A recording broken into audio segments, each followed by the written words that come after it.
Before we get into today's show, let me tell you about the latest deal from Mike Lindell, MyPillow. Once again, the big box stores have canceled their orders simply because they don't agree with Mike Lindell's politics. They don't like it because he supports President Trump. Well, he's going to pass that savings on to you. No more middleman. And boy, does he have some great deals on the Giza Dream sheets and the Percal bed sheets. Listen to this. Giza Dream queen size, normally $139.98. Your wholesale price, $69.99 when you use promo code Joey. King size, only $79.99. The Percal queen size, normally $89.98. Your wholesale price, $29.98 when you use promo code Joey. Just call 1-800-893-4059 or go to MyPillow.com. Always use promo code Joey. Free shipping options available. This allotment's not going to last very long. When they're gone, they're gone. MyPillow.com, promo code Joey. Thanks for joining me in the PhD Weight Loss and Nutrition Studios. To lose weight for the last time, visit myphdweightloss.com. As the conflict in the Middle East heats up, a new poll finds 60% of Americans, including majority Republicans, oppose any U.S. involvement in the war with Iran. Department of Homeland Security Secretary Kristi Noem was transported to a hospital in Washington, D.C. yesterday by ambulance. We have an update on her health. Could be some good news for Social Security recipients. A new analysis shows that Social Security Administration, the SSA cost of living adjustment for next year will be higher than previously projected. So if you're on Social Security, you may be getting a raise. We have another rogue federal judge. This time a federal judge is holding Florida's Attorney General in contempt of court for enforcing the state's anti-illegal immigration laws. These guys have just gone completely nuts. Blue-collar wages have surged under President Trump's second term, the biggest gains in nearly 60 years. It's another busy breaking news day. Glad to have you along for the ride. I told you we'd be back. And ye shall know the truth, and the truth shall make you free. It's Joey Hudson. I wanted to name it the Joey Hudson bill, but, they don't allow you to put names on bills, but I wanted to call it the Joey Hudson bill because I know that one's been near and dear to you for a number of years. That's how it's done. Let your voice be heard. And the truth shall set you free. Here's Joey Hudson. Israeli forces warn residents living in a portion of the Iranian capital of Tehran to evacuate ahead of attack. The IDF wrote on X, immediate warning to employees as well as all people located in District 18 of Tehran based on the area specified on the attached map. They included the map, said in the coming hours, the Israeli army will take action in this area to attack the Iranian regime's military infrastructure, just as it has done in recent days around Tehran. If civilians stay in the area, their lives would be at risk, the IDF said. Meanwhile, Iran has prepared missiles for potential strikes against U.S. forces in the Middle East, according to reports. The New York Times reported that the Iranian military is planning possible attacks against American forces if the U.S. joins Israel as it continues to launch strikes against the Islamic Republic, citing American officials. As an example, if the U.S. strikes Fordo, a key Iranian nuclear facility, Iran-backed Houthi rebels in Yemen could attack ships in the Red Sea as they've done since October 7th, 2023, the Times of Israel reported. The U.S. has thousands of troops deployed in the region. Meanwhile, Iran has missile bases within range of some of the American forces. Senate Majority Leader John Thune, Republican from South Dakota, doesn't envision nor want the U.S. military becoming directly involved in the conflict between Israel and Iran, but that hinges on whether the Islamic Republic rejoins the negotiating table, he says. In a statement, he said, dismantling Iran's nuclear program is what it's all about. He was speaking with Fox News at the time, and that can happen one of two ways, he said. It can happen diplomatically, voluntarily, or it can happen via force. Thune's comments come as questions and concerns are circulating throughout Capitol Hill among lawmakers about whether U.S. will take a bigger, more direct role in the conflict in the Middle East. There are active conversations among senators about what role Congress should play and whether to thrust the U.S. into an armed conflict or if that power should be ceded to the president. Now, according to a new YouGov poll conducted June 13th through June 16th, a majority of Americans think that the U.S. should not get involved in Israel's war with Iran. This signals trouble for the midterms if President Trump decides to send troops into the conflict. Here's how it breaks down. 50% say they believe Iran is an enemy of the U.S., while only 1% considers Iran an ally. Still, of the 1,512 survey respondents, only 16% supports U.S. involvement in the war, with 60% opposed and 24% just not sure. The opposition to U.S. involvement includes 65% of Democrats, 61% of independents, and 53% of Republicans. Now, only 23% of Republicans and 19% of those who say they voted for President Trump say they support U.S. involvement. Meanwhile, 56% of those surveyed, including 58% of Democrats, 51% of independents, and 61% of Republicans say the U.S. should negotiate with Iran. 63% of Trump supporters said that the U.S. should negotiate instead of resorting to war. Only 18% of Trump voters say that the U.S. should not negotiate with Iran. Trump supporters tend to favor threatening sanctions of Iran, 42% of those, over threatening Iran with military force. 30% say that threats should be used. As the Gateway Pundit reported, President Trump was potentially weighing a strike on Iran during a meeting with his national security team yesterday in the Situation Room.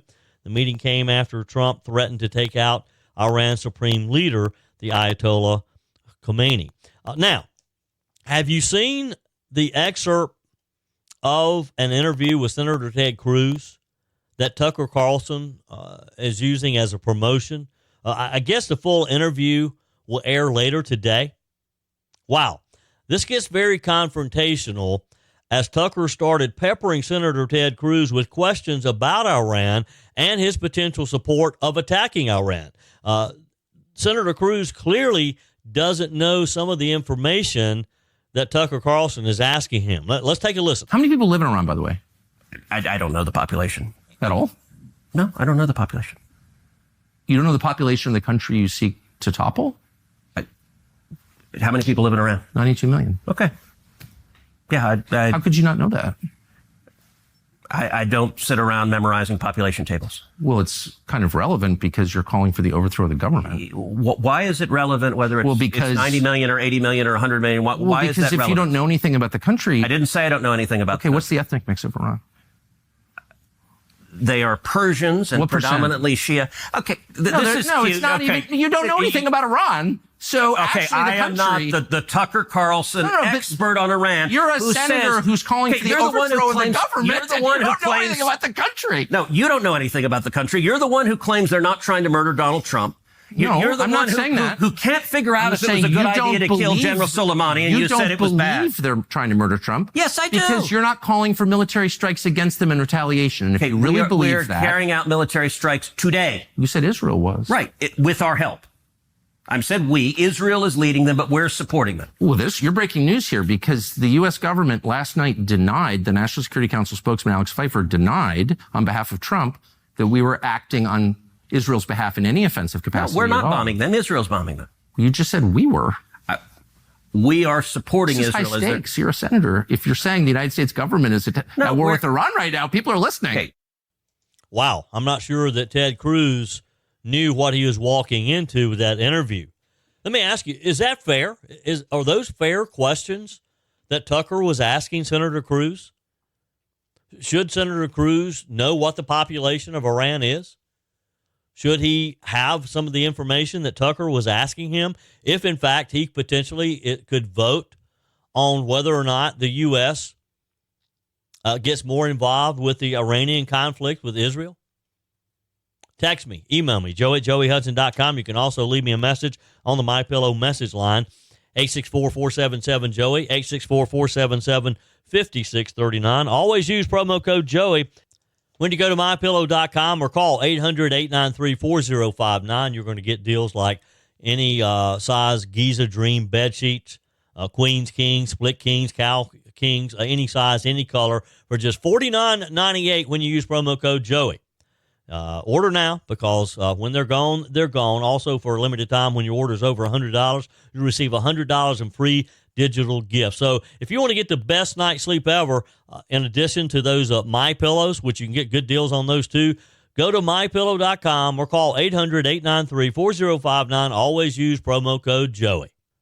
Coming up, we have an update for you on Department of Homeland Security Secretary Kristi Noem, who was transported to a hospital in the D.C. area yesterday by ambulance.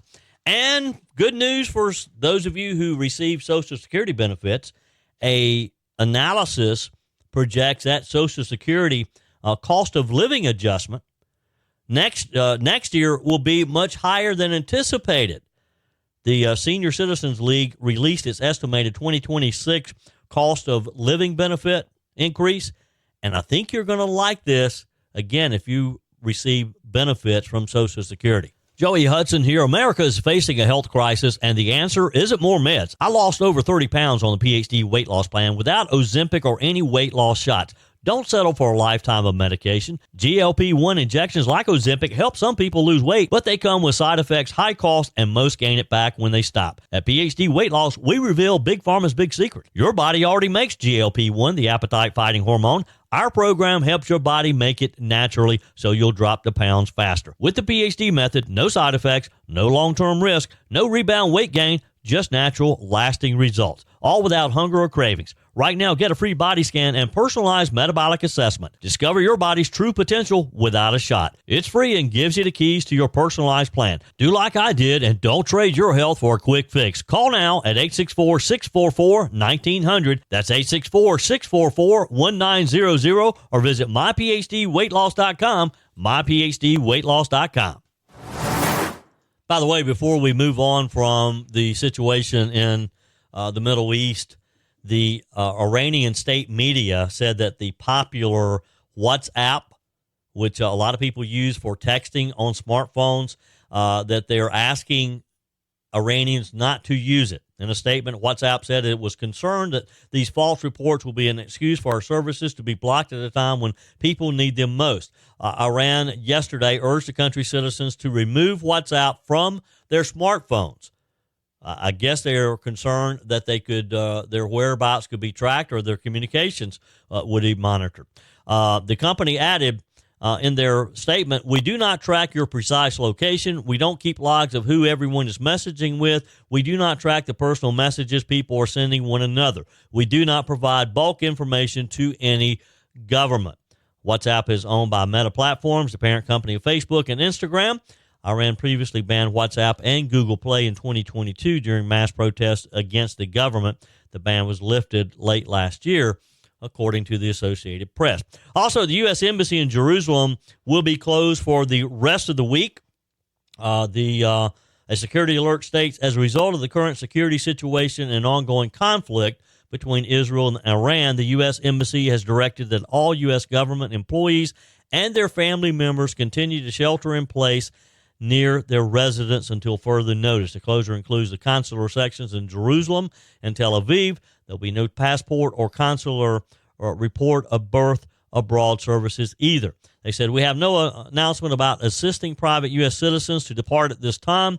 The Department of State is always planning for contingencies to assist with private U.S. citizens' departure from crisis areas. We will alert the U.S. citizen community if there is additional information to share regarding departure options. I mean, it would be awful to be in Israel right now and not be able to get out. I kind of know how that feels. Some years ago on one of my trips, and I've been so blessed to have traveled to Israel 5 times, was about to do number 6 in October, this coming October, and I think that's probably not going to happen now. But I got stuck myself in Israel, got a couple extra days a few years ago when on the night before Gallagher and I were to leave, we had traveled back to Jerusalem. We were going to get up early the next morning, head to Tel Aviv, and head back to the States. When I checked into the hotel that night, I could not find my passport. Now, Gallagher gives me a hard time because I said I kept it in the secret compartment in my backpack. And it was. There's a compartment in the backpack. I still have the backpack. that is inside, which means when I have the backpack on, it's against my back. So it'd be impossible for someone to swipe it, to pull it out of my backpack. Now, I had packed it up when we had left one hotel to go to the hotel that we were staying in the night before our departure. When I got there, couldn't find it. I suspect to this day that someone at the previous hotel in housekeeping took my passport, because the only time that I did not have it with me was when Gallagher and I had gone downstairs for a quick dinner the night before. And I'd taken it out of the safe, put it in my backpack, ready to depart when we made a last-minute decision to go have dinner. I left it in my backpack on my bed. That's the only time that I did not have it on my person. When I got to the hotel the next day, it was gone. Senator Tim Scott's office was able, and this was a Friday, by the way. We were leaving, coming back on Saturday morning. So I wasn't able to make the trip. Do you think Mike Gallagher waited around for me? He got on the flight and came back home. Senator Tim Scott's office got me the very first time on Monday morning appointment with the embassy's office, which they had just opened in Jerusalem. We'd been able to tour it a few days earlier, and they were able to get me a temporary. I was able to come home. It took me a couple extra days, though. I got to stay Saturday and Sunday, which I hadn't planned to do. Came back home Monday night. So anyway, I know the feeling of being stuck in a foreign country. Now, it'd be horrible to be in Israel right now with the attacks, not knowing what's going to happen. So anyway, I digress. Wow. Department of Homeland Security Secretary Kristi Noem yesterday was taken to a hospital in the Washington, D.C. area by ambulance. Ms. Noem is 53. She's been the center of leftist protest over her intense crackdown on illegal immigration these past few months. Ms. Noem had an allergic reaction, we're told, and was taken for treatment out of an abundance of caution. Assistant Secretary Tricia McLaughlin said in a statement, she is alert and recovering. Secretary Noem had an allergic reaction. She was transported to the hospital out of an abundance of caution. She was reportedly conscious and had spoken to her security detail in the hospital. According to independent journalist Nick Sortor, Ms. Noem's ambulance was escorted by multiple Secret Service vehicles. So our prayers for Secretary Noem to have a full recovery, to feel better, and get back to work. We have another rogue federal judge, this time in Florida, and this judge, Judge Kathleen Williams, is holding the Florida Attorney General in contempt of court for enforcing the state's anti-illegal immigration laws. Last month, Florida Attorney General James Uthmeyer told a corrupt Obama judge that he will not order state authorities to halt enforcement of immigration law. Judge Williams, an Obama appointee, issued an injunction claiming Florida's law violates the Supremacy Clause in the Constitution in response to a lawsuit filed by the anti-American ACLU. Uthmeyer asked the state law enforcement to continue to enforce the immigration, so the judge is finding him in contempt of court. It gets crazier every day, doesn't it? Hey, if you receive Social Security benefits, you may be getting a raise. A new analysis projects that the Social Security Administration's cost of living adjustment for next year may be higher than they previously projected. The Senior Citizens League released its estimate for the 2026 adjustment based on May inflation data and projected that it will be 2.5%, up from the prior month's estimated 2.4%, and the March estimate of 2.3%. That marks the fourth consecutive month that the model shows a higher cost of living adjustment for next year. The Social Security adjusts the benefits paid to beneficiaries every year to account for the effect of inflation on consumer prices. The higher inflation, the larger the benefit increase, of course. The increase is known as the COLA for 2025 was 2.5%, which was the lowest annual increase since 2021, when an inflationary cycle began that peaked at a 40-year high in June of 2022 during the I was about to say Obama, the Biden-Harris administration before easing in years that followed. That 2.5% increase boosted the average monthly Social Security benefit by about $48. The TSCL's analyst also cited a recent report by the Wall Street Journal that found that the Bureau of Labor Statistics, which collects monthly inflation data for its Consumer Price Index, informed outside economists that a hiring freeze at the agency prompted the BLS to reduce the number of businesses where it checks consumer prices for its CPI report. Now, as a result, the agencies used a less proven method for guessing price changes more extensively than in the past, they said, which prompted economists to raise concerns about the quality of the data in recent and forthcoming inflation reports. Less accurate data, of course, could have broader implications for the economy and a lot of programs. TSCL wrote that any erosion in the CPI's reliability presents big risks to seniors' livelihood and affects future COLA and inflation predictions.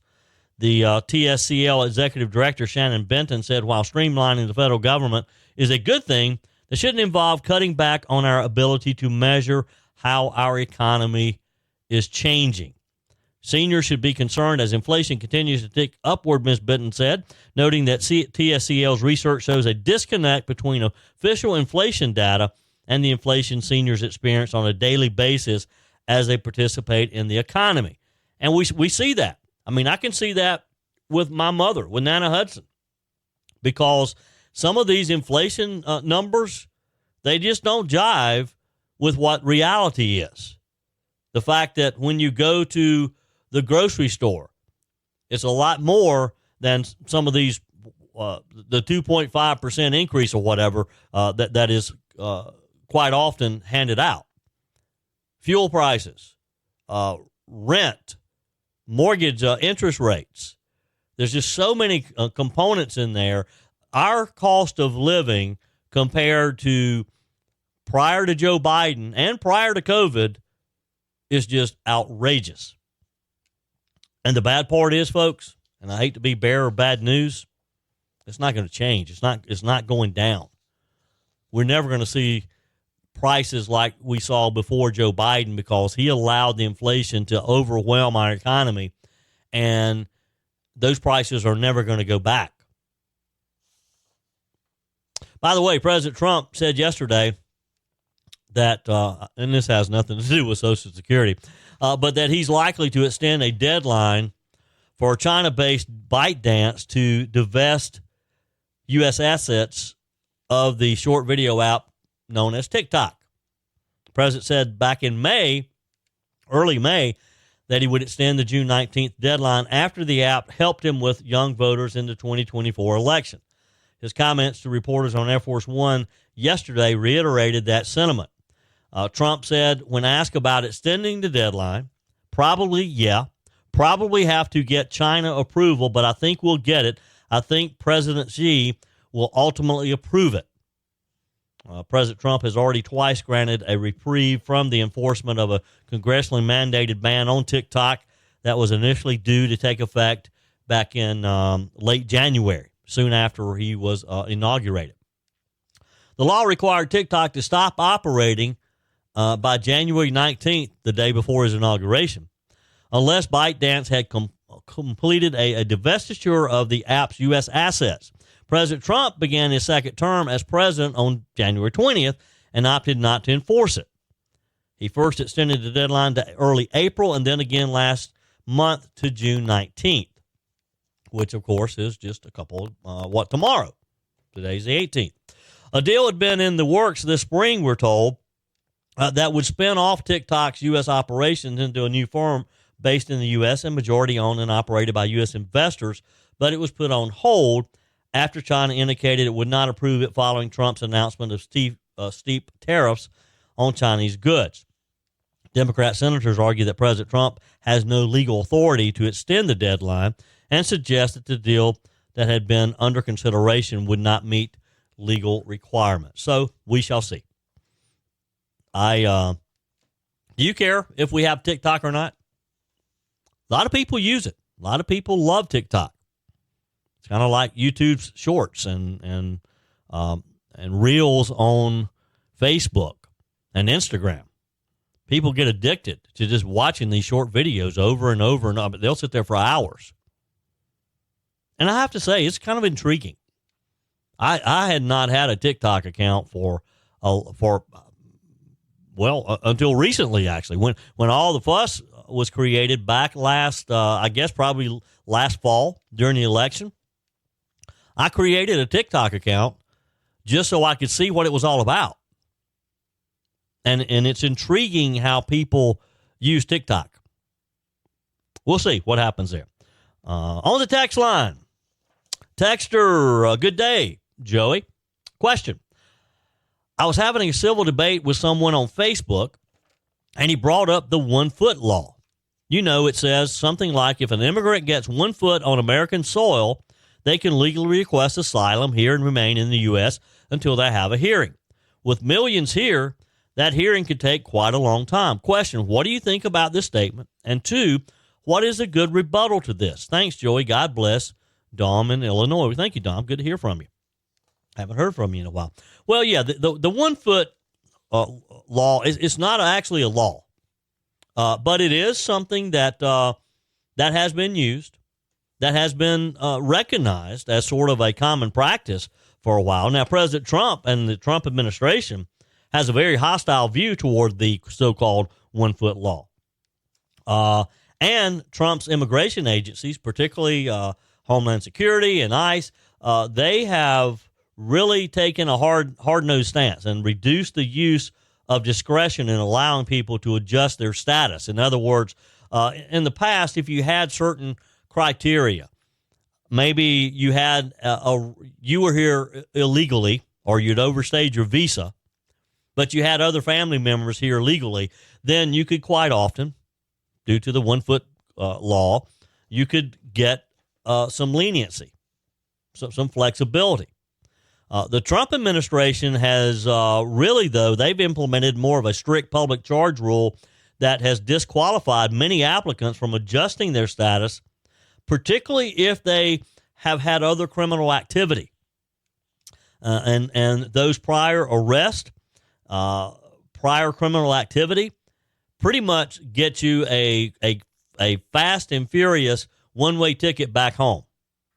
The Trump administration has pursued cases even against those with a legal pathway to a green card, essentially ignoring the spirit of the 1 foot law. Because, let's face it, people have abused the 1 foot law. They have abused the use of it. Programs like the TPS, DACA, and asylum, which often allow people to stay in the U.S., and potentially adjust their status. And again, when I speak of adjusting their status, meaning they get a delay, they get to stay here longer. The Trump administration have targeted these some of this population, and they've removed legal footholds for many immigrants who might have otherwise had that so-called 1 foot in the U.S. immigration system. The bottom line is the Trump administration does not respect or support the practical application of the so-called 1 foot law. It saw it as a loophole that has let undocumented immigrants game the system and they've worked to shut it down through rule changes, denials, and enforcement. And you know, they're right.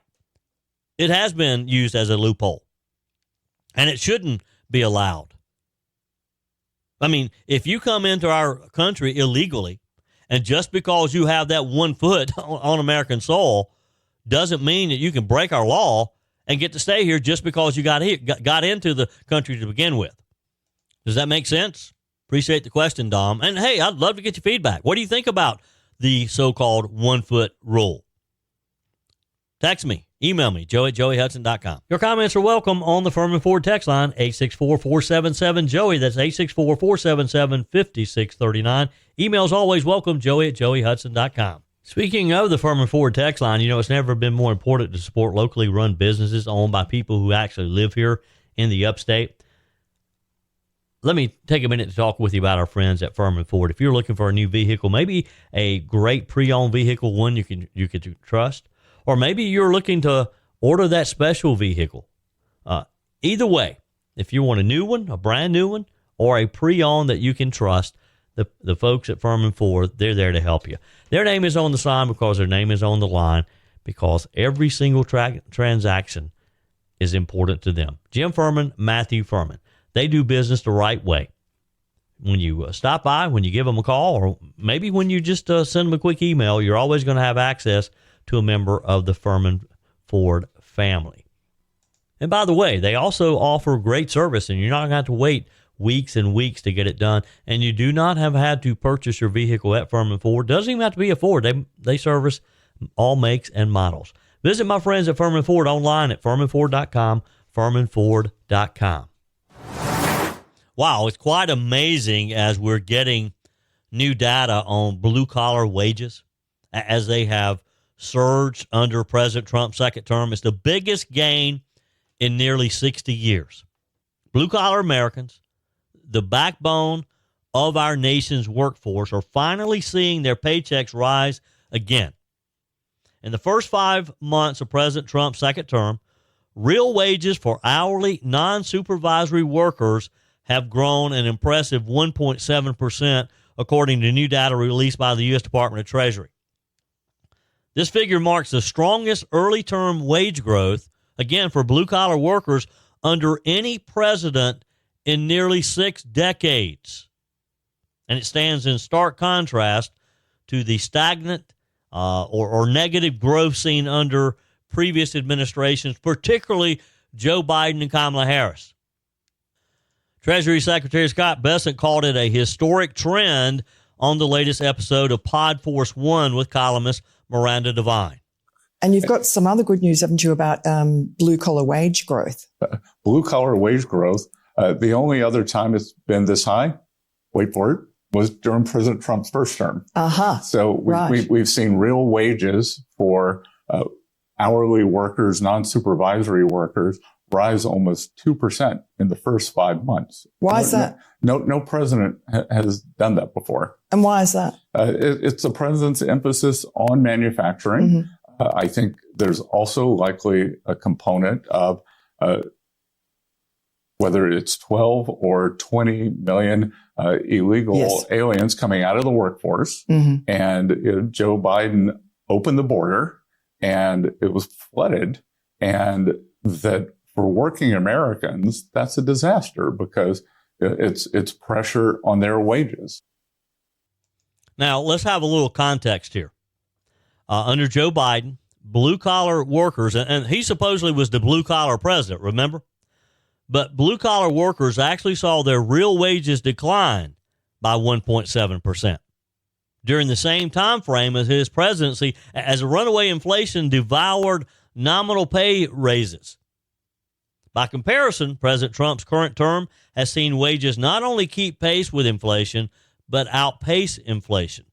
This is a rare occurrence in modern economic history. Now, I know some people may be thinking, well, it sure doesn't feel like it. But think about if you hadn't had these wage increases, just how bad it would be. Economists, White House officials, they credit the wage surge to a combination of factors. Falling inflation, and we have seen inflation decline, renewed investment in American manufacturing, and aggressive efforts to restore labor market balance by removing illegal workers from the job pool. Bingo. So you have some of these illegals being escorted out of the country, opens up jobs for Americans. I know it's a wild concept. Joe Biden didn't seem to understand it. Donald Trump does.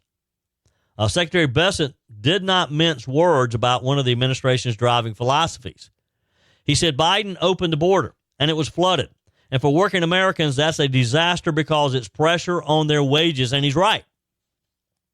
So by enforcing immigration law and reducing the number of undocumented workers competing for jobs, President Trump's team argues that they've restored upward pressure on wages, particularly in sectors like construction, transportation, warehousing, hospitality, where employers had previously relied on lower-cost, undocumented labor. Immigration policy, though, is only part of the picture. Secretary Bessent pointed to the president's America First economic revival, which centers on domestic manufacturing, energy independence, and the resurrection of industrial towns that have been hollowed out by decades of offshoring, sending those jobs to other countries, having those products manufactured in China or Mexico or wherever. The administration's One Big Beautiful Bill, this sweeping budget reconciliation package that we're watching closely in the U.S. Senate, is expected to pass later this month, probably. But it's set to reinforce these gains that we've seen even further. So what's in the bill for blue-collar America? Let me just, I did a little quick research. Trump's economic team, they've crafted this bill, and they have been laser-focused on relief for hourly workers and revival of American industry. Some of the key provisions: elimination of federal income taxes on overtime pay for over 80 million hourly workers. This includes those in construction, healthcare, manufacturing, and emergency response. That could be big. The no tax on tips policy. This directly targets millions of service industry workers. This is a campaign promise that President Trump frequently talked about in his many rallies as he crisscrossed the country last year. And the massive tax incentives for companies to build factories in the U.S. These incentives are aimed at creating an estimated 6 million new jobs, high-paying, good hourly jobs over the next 5 years. And, you know, we've heard so much talk about the tariffs, but we've also seen a renewed interest by manufacturers rather than try to swim upstream and resist. They're just bringing those jobs back here. They're investing massive amounts of money in new manufacturing facilities here in the U.S., which means they're going to have Americans, real Americans, legal Americans, American citizens at those jobs. Also, new apprenticeships and trade training subsidies. These are designed to strengthen the pipeline of skilled labor without pushing college degrees as the default. You know, for decades now, it's the definition of success has been go to college, get a degree. It doesn't always lead to financial success, though.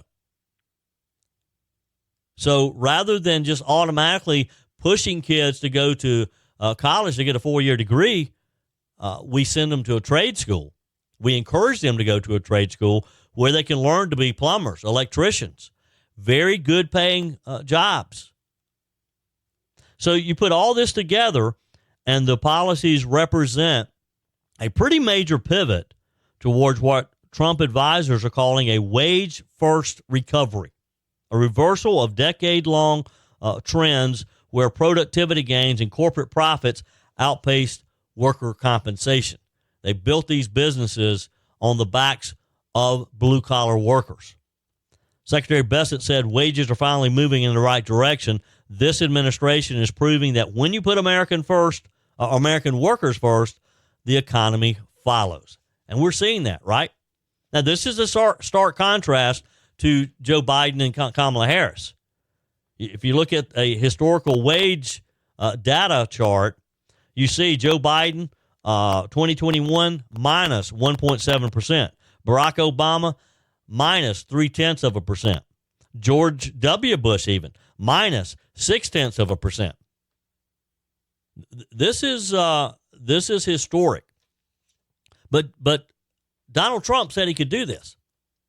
We elected him based on his promise to do this. The only other presidency to come close to current gains was Richard Nixon. And even then, his first 5 months saw only 0.8% increase. Of course, the difference here is, inflation. Trump's team has been able to manage and to stabilize prices. Yes, they haven't all come down yet. And as I said earlier, I'm afraid they may not all. But still, by stimulating growth in industries that has disproportionately employed hourly blue-collar laborers, this is, again, the construction, the energy industry, the president has been able to get those jobs back at a better paying a better salary. That's it for today's edition of Just the Truth. Thanks for joining me in the PhD Weight Loss Studios. To lose weight for the last time, visit myphdweightloss.com. If you haven't joined my mailing list yet, visit my website, joeyhudson.com. Click on the Connect with Joey button so that you can receive our emails and the most up-to-date news. Also, join me on my YouTube channel. Be sure and like, comment, and subscribe. Just search for Joey Hudson. As always, thanks for spending a few minutes of your day with me. Do me a favor and forward this episode to a few friends. Just click on the share button and send to your contacts. We need to build an army of conservatives to win our country back, and we can do that by continuing to share the truth with our friends and family. Keep those comments coming via the Furman Ford text line, 864-477-JOEY. Email to joey@joeyhudson.com, and I love your messages on the MyPillow message line. Again, that's 864-477-JOEY, 864-477-5639. Be sure and take advantage of the MyPillow special, just $14.88 on the standard MyPillows when you use promo code Joey. Order online at mypillow.com or call 800-893-4053. We're back again tomorrow and hope you'll plan to join us. Until then, remember, God's got this. He's still in control.